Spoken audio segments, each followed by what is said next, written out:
क्या तमिलनाडु अब उस दौर में प्रवेश कर चुका है जहां कोई एक पार्टी अकेले सरकार नहीं बना पाएगी?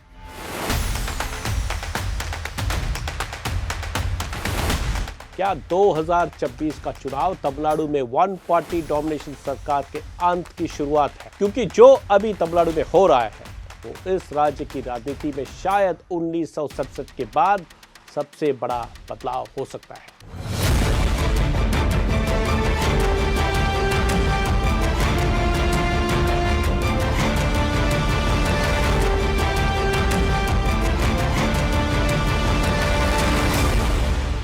नमस्कार, मैं डी सुरेश कुमार आपका स्वागत करता हूं द हिंदू दृष्टि तमिलनाडु में। और आज हम बात करेंगे उस चुनाव की जिसने तमिलनाडु की राजनीति का पूरा गणित बदल दिया है। दशकों तक तमिलनाडु की राजनीति बेहद सीधी थी, डीएमके बनाम एआईएडीएमके, और जो पार्टी जीतता था वो लगभग अपने दम पर सरकार बनाता था।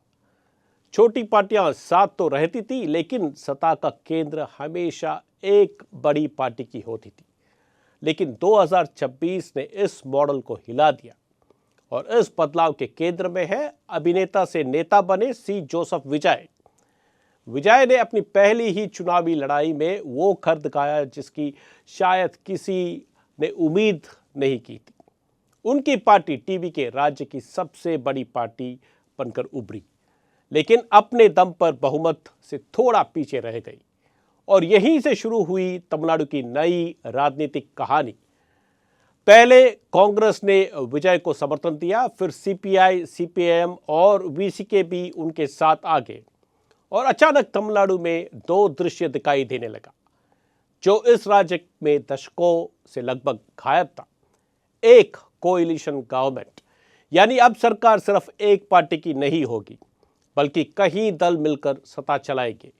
और शायद यही 2026 के चुनाव का सबसे ऐतिहासिक पहलू है, क्योंकि अब तमिलनाडु की राजनीति भी शायद महाराष्ट्र, बिहार और कर्नाटक जैसी बनने जा रही है, जहां सरकारें सिर्फ चुनाव परिणामों से नहीं बल्कि चुनाव के बाद होने वाली बातचीत और समझौतों से तय होती थी।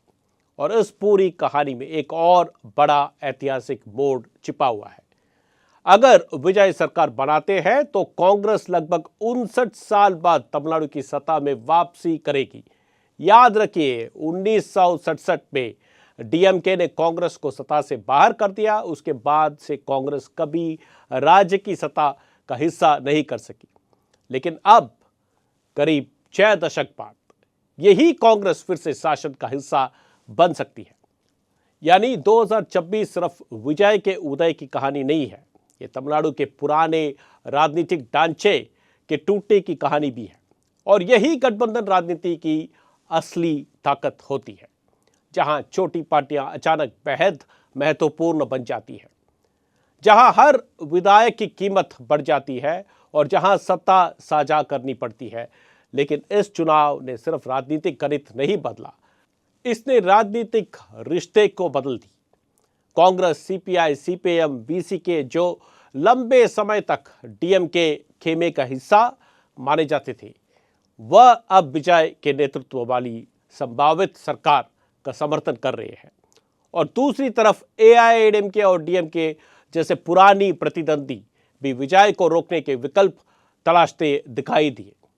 यानी तमिलनाडु की पारंपरिक राजनीति अब पूरी तरह बदलती दिख रही है। अब बात संविधान की, क्योंकि राज्यपाल राजेंद्र विश्वनाथ आर्लेकर ने विजय से बहुमत का समर्थन साबित करने को कहा और इसने एक नई बहस छोड़ दी। क्या सबसे बड़ी पार्टी को पहले मौका मिलना चाहिए या राज्यपाल को सबसे स्थिर गठबंधन चुनना चाहिए?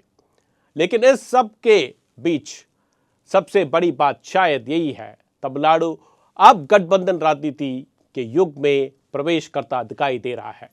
अब शायद हर चुनाव के बाद बातचीत होगी, समझौता होंगे, सत्ता साझा होगी और छोटी पार्टियां किंग मेकर बनेगी। और शायद इतिहास 2026 को उसी चुनाव के रूप में याद रखेगा जिसने तमिलनाडु को एक दल की राजनीति से गठबंधन राजनीति की तरफ मोड़ दिया। अलविदा कहने से पहले अब समय है कि आप तमिल के कुछ शब्द सीख लें, जैसे पिछले हफ्ते किया।